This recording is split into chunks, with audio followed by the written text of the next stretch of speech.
Here we have a few World War II German items. Specifically, I'm going to make this little video clip about this World War II German Army belt buckle. So as you can see, pretty clear it's a World War II Third Reich example, because you can see the swastika, eagle and swastika here. There's some traces of paint.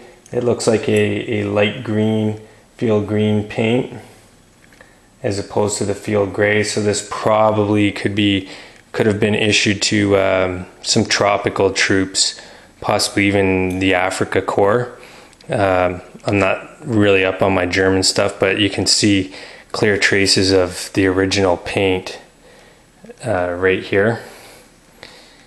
So if anybody knows what particular theater this color of paint was used on buckles and equipment, please let me know. So we have an original World War II, fairly common standard issue German Army belt buckle.